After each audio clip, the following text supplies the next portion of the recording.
आकाशवाणी भोपाल से प्रस्तुत हैं प्रादेशिक समाचार।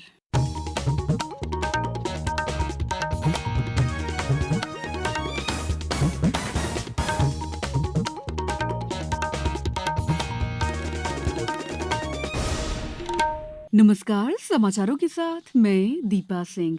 सबसे पहले मुख्य समाचार। अयोध्या में भगवान श्री राम प्राण प्रतिष्ठा के लिए प्रदेश में कार्यक्रमों का आयोजन। मुख्यमंत्री ने कहा, भगवान श्री कृष्ण से जुड़े प्रदेश के स्थलों को तीर्थ स्थान के रूप में किया जाएगा विकसित।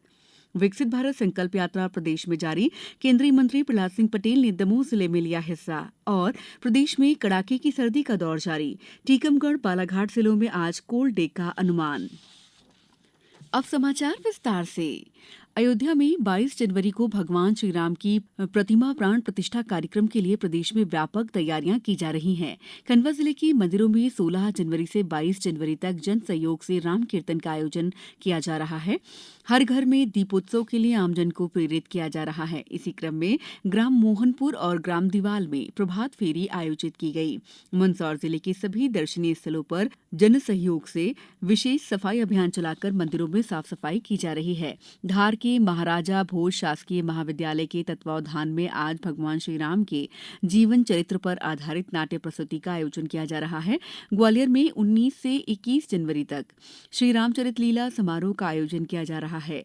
मेला परिसर के रंगमंच पर इन लीलाओं का मंचन होगा। शिवपुरी में एक विशाल भव्य शोभा यात्रा का आयोजन किया जा रहा है, जिसमें शिवपुरी की माताएं बहनें शामिल होंगी। मुरैना में कल ग्राम सांकरा में स्व सहायता समूह की महिलाओं के द्वारा पीले चावल देकर आमंत्रित किया गया। अयोध्या में रामलला की प्राण प्रतिष्ठा के अवसर पर केंद्र सरकार के कार्यालय आधे दिन यानी दोपहर 2:30 बजे तक 22 तारीख को बंद रहेंगे। कार्मिक विभाग ने कहा है कि रामलला की प्राण प्रतिष्ठा से जुड़े समारोहों में भाग लेने की कर्मचारियों की भावना और मांगों को देखते हुए ये कदम उठाया गया है। यह आदेश देश भर के सभी केंद्रीय सरकारी कार्यालयों, केंद्रीय संस्थानों और केंद्रीय औद्योगिक प्रतिष्ठानों पर लागू होगा। सभी सार्वजनिक क्षेत्र के बैंक, सार्वजनिक क्षेत्र की बीमा कंपनियां, सार्वजनिक क्षेत्र के वित्तीय संस्थान और क्षेत्रीय ग्रामीण बैंक भी 22 जनवरी को दोपहर 2:30 बजे तक आधे दिन बंद रहेंगे। मुख्यमंत्री डॉक्टर मोहन यादव ने कहा है कि भगवान श्री राम और श्री कृष्ण के प्रसंगों को पाठ्यक्रम का हिस्सा बनाने की पहल के साथ ही नई शिक्षा नीति में सनातन संस्कृति का पाठ्यक्रमों में समावेश उनकी सरकार का संकल्प है। डॉक्टर यादव ने कहा कि प्रदेश में जहां जहां भगवान श्री कृष्ण के चरण पड़े हैं, उन स्थानों को तीर्थ स्थान के रूप में विकसित करने का निर्णय लिया गया है। मुख्यमंत्री कल पटना में श्री कृष्ण चेतना विचार मंच द्वारा आयोजित अभिनंदन समारोह में भाग ले रहे थे। मुख्यमंत्री ने पटना प्रवास के दौरान इस्कॉन मंदिर जाकर भगवान श्री कृष्ण के दर्शन किए। पीएम गतिशक्ति योजना पर भोपाल में पहली कार्यशाला में कल 8 जिलों के कलेक्टर, छत्तीसगढ़ के 10 जिलाधिकारियों, सीईओ, जिला परिषद, एनआईसी के तकनीकी अधिकारियों ने भाग लिया। कार्यशाला में बताया गया कि पीएम गतिशक्ति योजना को जिला स्तर पर मजबूत बनाया जाएगा। पीएम गतिशक्ति राष्ट्रीय मास्टर प्लान के लागू होने के बाद इंफ्रास्ट्रक्चर, सोशल सेक्टर और राज्यों की प्रोजेक्ट प्लानिंग को और ज्यादा गति दी जाएगी। कार्यशाला का उद्घाटन डीपीआईआईटी की विशेष सचिव सुमिता डावरा द्वारा किया गया। गौरतलब है कि पीएम गति शक्ति राष्ट्रीय मास्टर प्लान प्रधानमंत्री श्री नरेंद्र मोदी ने 2021 में लॉन्च किया था। ये प्रोजेक्ट प्लानिंग और आर्थिक क्षेत्रों की एकीकृत प्लानिंग के लिए एक सशक्त सिस्टम है। समाचारों में वक्त है ब्रेक का।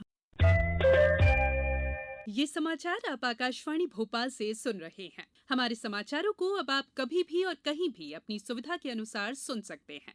ये समाचार बुलेटिन YouTube, ट्विटर और फेसबुक पर AIR न्यूज भोपाल पेज पर भी सुने जा सकते हैं। इसके अलावा आप हमारी वेबसाइट newsonair.nic.in पर या न्यूज ऑन एआईआर ऐप पर भी समाचार सुन सकते हैं। ब्रेक के बाद समाचारों में आपका एक बार फिर स्वागत है। पंचायत एवं ग्रामीण विकास श्रम मंत्री प्रहलाद सिंह पटेल ने कहा है कि केंद्र और राज्य सरकार की कल्याणकारी योजनाओं से वंचित रह गए पात्र हितग्राहियों को आगे लाएं और उन्हें हित लाभ दिलाएं। ग्रामीण विकास मंत्री श्री पटेल कल दमोह जिले के बरी कनौरा में विकसित भारत संकल्प यात्रा में शामिल होकर जनता को संबोधित कर रहे थे। इस बीच प्रदेश में विकसित भारत संकल्प यात्रा लगातार जारी है। पन्ना जिले में कल यात्रा शाहनगर जनपद क्षेत्र की ग्राम पंचायत खमतरा पहुंची, जहां पवई विधायक प्रहलाद लोधी ने हिस्सा लिया। खंडवा में कल खालवा जनपद पंचायत के ग्राम पंचायत लंगोटी और ग्राम पंचायत पटालदा में शिविर का आयोजन किया गया। मुरैना जिले में निर्धारित रूट के अनुसार प्रतिदिन विकसित भारत संकल्प यात्रा निकाली जा रही है। इसके तहत कल 6 विकासखंडों के 7 गांवों में यात्रा पहुंची। सबलगढ़ विकासखंड के ग्राम चनोटी, पहाड़गढ़ के ग्राम अगरौता, कैलारस के राजपुरा जागीर, जौरा के ग्राम सांकरा, मुरैना के ग्राम गंजरापुरम और रामपुरगंज और पोरसा विकासखंड के ग्राम कसमड़ा में पहुंची। इंदौर संभाग के दूर दराज के ग्रामीण अंचलों में इंदौर के नामी गिरामी डॉक्टर पहुंचकर मरीजों का परीक्षण करेंगे और उपचार करेंगे। साथ ही अत्याधुनिक मशीनों के साथ इन शिविरों में विभिन्न तरह के टेस्ट भी निःशुल्क किए जाएंगे। संभागायुक्त माल सिंह ने वीडियो कॉन्फ्रेंसिंग द्वारा बड़वानी और धार जिले के अधिकारियों की बैठक लेकर इन जिलों में शिविर की तैयारियों की समीक्षा की। बड़वानी जिले की पाटी में 25 जनवरी को शिविर लगाया जाएगा। धार जिले के ग्राम धारसी खेड़ा में 28 जनवरी को ये शिविर लगेगा। संभागायुक्त ने कहा कि ऐसे शिविरों का व्यापक प्रचार प्रसार कराया जाए। आगर मालवा जिले में दस्तक अभियान का द्वितीय चरण 30 जनवरी से 28 फरवरी 2024 तक आयोजित होगा। इसके लिए सभी तैयारियां पूरी कर ली गई हैं।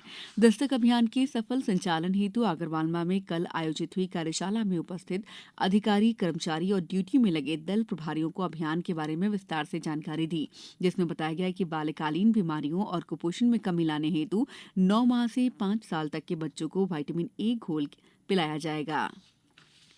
डिंडौरी जिले के बरगांव में उप मुख्यमंत्री राजेंद्र शुक्ल ने कहा है कि सिकल सेल एनीमिया के उन्मूलन के लिए सरकार प्रतिबद्ध है।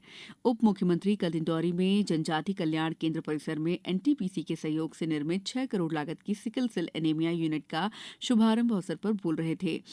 इस यूनिट के डिंडोरी, मंडला, उमरिया की आबादी में रोगियों की पहचान और उसकी इलाज की सुविधा होगी। उप मुख्यमंत्री ने कहा कि प्रधानमंत्री नरेंद्र मोदी ने विगत वर्ष शहडोल में राष्ट्रीय सिकल सेल एनीमिया उन्मूलन अभियान की शुरुआत की थी। 2047 तक हम सब मिलकर मिशन मोड में अभियान चलाकर सिकल सेल एनीमिया से प्रदेश को मुक्ति दिलाएंगे। इस सिकल सेल एनीमिया यूनिट में 40 साल से कम के व्यक्तियों की जांच की जाएगी। प्रतिदिन 200 मरीजों की जांच की जा सकेगी। इस प्रकार 5 साल में 3.5 लाख लोगों का एनीमिया से जांच का लक्ष्य रखा गया है। प्रदेश में इन दिनों कड़ाके की सर्दी पड़ रही है। ग्वालियर चंबल क्षेत्र के कई जिलों में शीतलहर है। उत्तरी हवाओं की चपेट में आने से मध्य प्रदेश के कई शहर दिन में भी ठिठुर रहे हैं। कल खजुराहो और ग्वालियर में कोल्ड डे रहा। शिक्षा विभाग ने ग्वालियर चंबल संभाग में सरकारी और प्राइवेट स्कूल 11 बजे से खोलने के आदेश दिए हैं।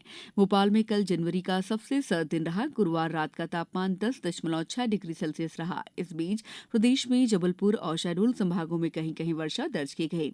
मौसम विभाग ने आज टीकमगढ़, डिंडौरी, मंडला, बालाघाट जिलों में शीतल दिन रहने का अनुमान जताया है। वहीं सागर और चंबल संभाग के जिलों के लिए घने कोहरे का येलो अलर्ट जारी किया गया है।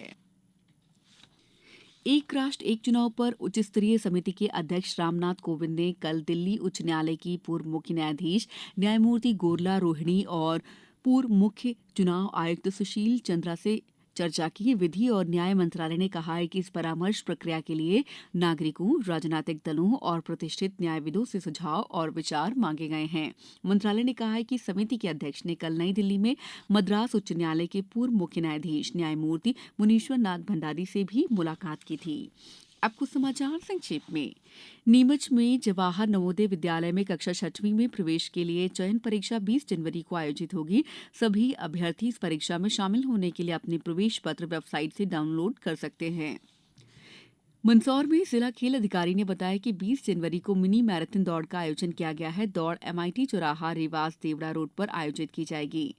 छतरपुर में केंद्र और राज्य सरकार के वरिष्ठ अधिकारियों द्वारा ग्राम झमटुली के अंतर्गत तालाब का निरीक्षण कर सीमांकन कराकर लगाए गए मुनारों का अवलोकन किया गया। आगर मालवा जिले के मतदान केंद्रों आवर, पालखेड़ी, राजाखेड़ी का संभागायुक्त उज्जैन डॉ संजय गोयल ने कल निरीक्षण कर मतदाता सूची के विशेष संक्षिप्त पुनरीक्षण के संबंध में बीएलओ से जानकारी हासिल की। इस बुलेटिन में इतना ही। दीजिए इजाजत। नमस्कार।